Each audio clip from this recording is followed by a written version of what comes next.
Safe हो जाती है। तो exactly we have to identify those circles जहाँ पे कोई आपके लिए एफर्ट लेता है to protect you, to grow you, to align with your values and to respect your opinion. Okay, तो ये पहली चीज़ है कि हमें नेटवर्किंग करने के लिए उन सर्कल्स को आइडेंटिफाई करना चाहिए, क्योंकि लाइफ में हमने सुना है एक होती है मृग तृष्णा और दूसरी होती है मृग कस्तूरी। मृग तृष्णा क्या है? तुमने पुकारा मैं खींची चली आती, तुमने पुकारा मैं खींची चली आती, तेरे प्यार में हूँ मैं एक मृग प्यासी। तो नेटवर्किंग में भी यही होता है, हमें लगता है यहाँ भागे वहाँ भागे, उससे मिले तो कनेक्ट्स मिल जाएंगे एंड वी विल ग्रो। लेकिन what is the reality? The reality is मृग कस्तूरी। नेटवर्किंग के लिए जो स्किल्स चाहिए that is your relationship building skills. आप चाहे CA हैं, CS हैं, MBA हैं या किसी भी डिग्री को होल्ड करते हैं, you all need clients, otherwise your expertise has zero value. और वो क्लाइंट्स के लिए आपके पास कौन से स्किल सबसे ज़्यादा इम्पॉर्टेंट है? Relationship building, right? तो रिलेशनशिप बिल्डिंग के लिए मृग कस्तूरी, हर इंसान के पास वो स्किल होती है और हमें पता नहीं होता है कि इट्स इनसाइड अस।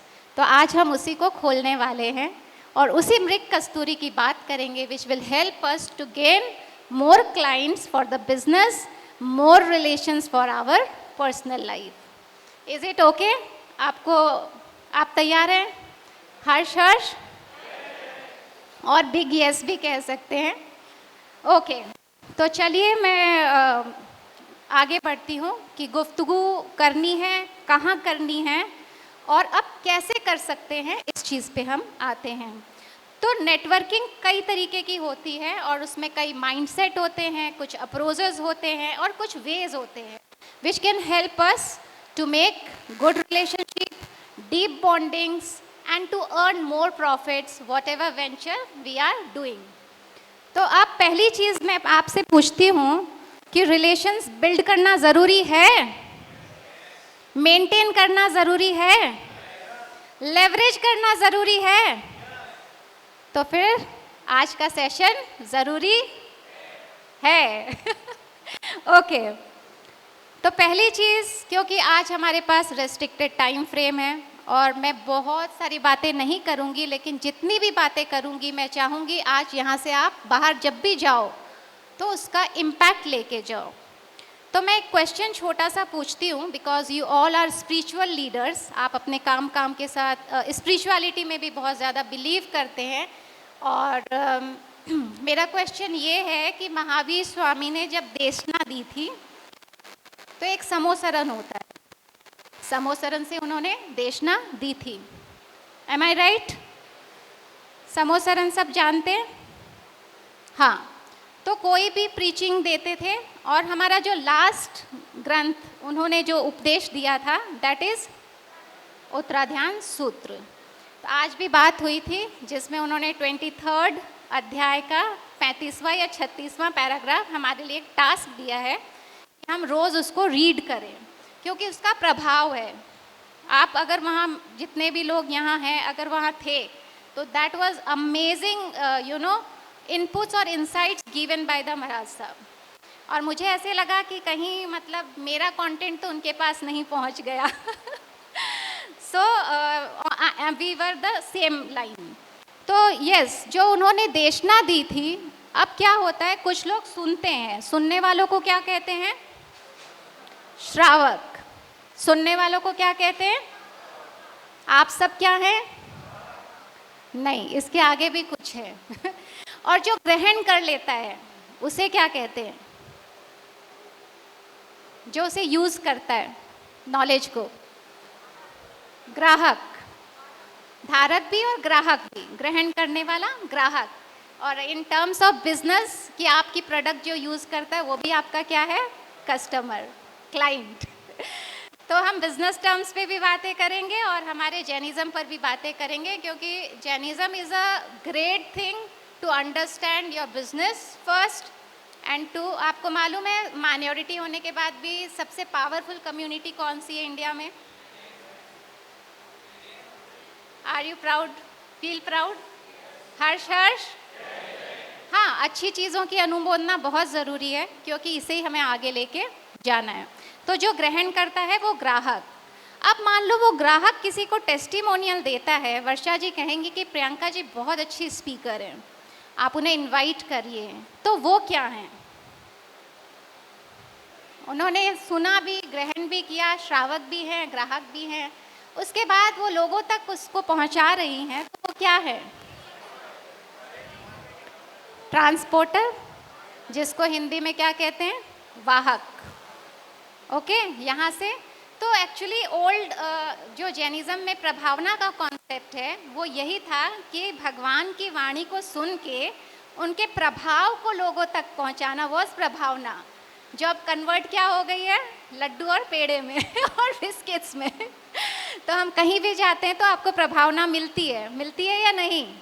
तो इसका मतलब है कि आप वहाँ आगे जाके उसकी बातें करें। तो भगवान का भी उद्देश्य वही था कि प्रभावना लेके जाएं, यानी जो भी इम्पैक्ट आपने महसूस किया है, make it reachable to other people. So यहाँ पे भी आपको अब इस सेशन में मेरा अल्टीमेट एम यही रहेगा कि आप सब यहाँ से आज क्या बन के जाएं? वाहक। ओके, और ये वाहक को मेरे एक छोटा सा प्रोग्राम होता है, how to become a master connector. आप कैसे लोगों से कनेक्ट कर सकते हैं, एक लोगों के काम को 10 लोगों तक कैसे पहुंचा सकते हैं, जिसको हम आज के टाइम पे क्या कहते हैं? Digital marketing. राइट? मेरे कितने फॉलोअर्स हैं, कितनी लीड्स आई है? तो लीड्स आनी अच्छी बात है, लेकिन उससे पहले नीड जनरेट करना बहुत इम्पॉर्टेंट है। तो चलिए अब हम आगे बढ़ते हैं। अब तक बोर तो नहीं हुए? नींद तो नहीं आ रही? हर्ष आपके नहीं सोने के लिए। ग्रेट। तो पहली टाइप ऑफ नेटवर्किंग जो मैं आपसे डिस्कस करने वाली हूँ, दैट इज़ कंस्ट्रक्टिव नेटवर्किंग। आपने बिल्डिंग बनते हुए देखा है? आप 2 टर्म्स यूज़ करते हैं कि बहुत कमर्शियल है। क्या होता है इसका मतलब?